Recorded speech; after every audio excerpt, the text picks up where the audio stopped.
দেখো তো অনেক সুন্দর না? আজকের পরিবেশটা কিন্তু অনেক সুন্দর।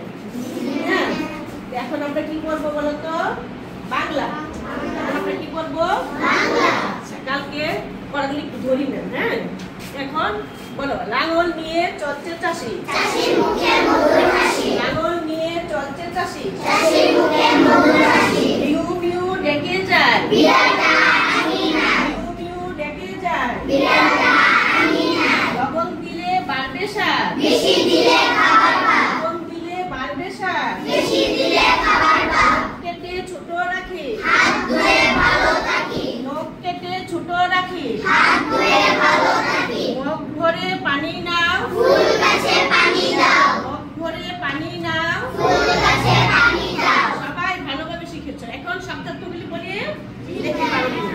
অনুনয়, হিংস্র, সামলাতে, খেলা, রোজ, রোজ, রোজ, পাহাড়ি, পাহাড়ি, পাহাড়ি, পাঠশালা, বিদ্যালয়, বিদ্যালয়, পাঠশালা, বিদ্যালয়।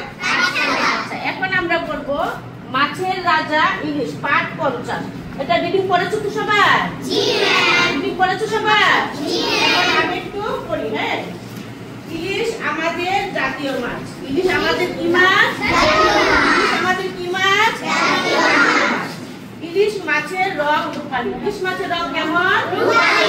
ইলিশ মাছের রং কেমন? রূপালি। এটা দিয়ে কিন্তু বাক্য তৈরি করতে পারি। হ্যাঁ, এটা দিয়ে আমরা বাক্য তৈরি করব। যে রং, রং দিয়ে বাক্য কি করব বলো?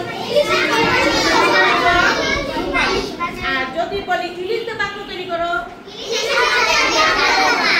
ইলিশ মাছ সাগরে থাকে। ইলিশ মাছ কোথায় থাকে? ইলিশ মাছ কোথায় থাকে? সাগরে থাকে। সাগর দিয়ে যদি বাক্য বলি তাহলে কি করবা?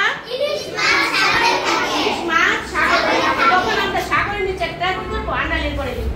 ডিম দেওয়ার সময় নদীতে আসে। ইলিশ মাছ কখন আসে নদীতে? ডিম দেওয়ার সময় ইলিশ মাছ কোথায় আসে? নদীতে। নদীতে আসে। ডিম দেওয়ার সময় ইলিশ মাছ কোথায় আসে? নদীতে। নদীতে আসে। ইলিশ হলো মাছের রাজা। মাছের রাজা কি? ইলিশ। মাছের রাজা কি? ইলিশ। এখন যদি বলি যে ইলিশ দিয়ে বাক্য তৈরি করো, ইলিশ আমাদের জাতীয় মাছ। ইলিশ আমাদের জাতীয় মাছ। ইলিশ ভাজা খেতে মজা। কি মজা? ইলিশ ভাজা খেতে মজা। ভাজা খেতে মজা। আমি মাছ খাই। আমি কি খাই? মাছ খাই। আমি যদি বাক্য তৈরি করতে বলি তাহলে কি বলবো? আমি শুধু মাছই খাই আর কিছু খাই না। আমি মাছ খাই। আরেকটা বলো, আমি ইলিশ মাছ খাই। আরেকটা বলো, আমি লাউ খাই। আরেকটা বলো, আমি মাছ খাই, আমি ফল খাই, আমি কি খাই? আমি কত কিছু তো খাই। আমি ডাব খাই। আমি ডাব খাই। তারপরে বলো, আমি চিকেন খাই। মা ইলিশ মাছ খায়। মা শুধু ইলিশ মাছ খায়?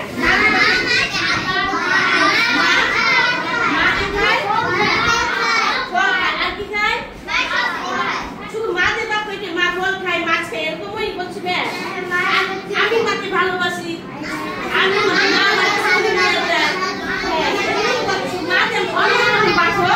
করতে পারি। এখন বলো, বাবা ইলিশ মাছ খায়। এখন কি শুধু বাবা ইলিশ মাছ খায়?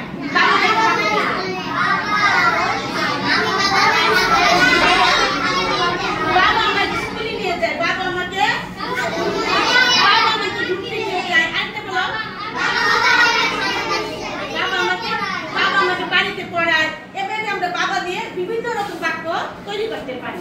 এখন বলো, আমরা সবাই ইলিশ মাছ খাই। আমরা সবাই ইলিশ মাছ, সবাই শুধু ইলিশ মাছ খাই। আরেকটা বলো, আমরা সবাই দিয়ে বাক্য তৈরি করো। আমরা সবাই দেশকে ভালোবাসি। আমি দেশকে নিয়ে গর্বিত। এবার বলো,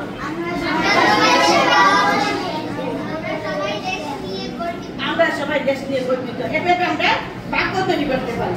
এখন যদি বলি যে আমি একটা শব্দ বাক্য দিলাম এলোমেলো করে, তোমরা এটা সুন্দর করে গুছিয়ে বলবা। হ্যাঁ, গুছিয়ে বাক্যটা বলবা। আমি ইলিশ মাছের রং কেমন? এখন আমরা মোটামোটা করে দিলে তোমরা কিভাবে লিখবা বলো তো? আমি বলো, ইলিশ মাছের রং এবারে ম্যাপ বললাম। ইলিশ মাছ হলো মাছের রাজা। হ্যাঁ, ইলিশ হলো, এটাকে আমি মোটামোটা করে। হ্যাঁ, আগামীকাল আমরা শব্দ আর বাক্য দিব।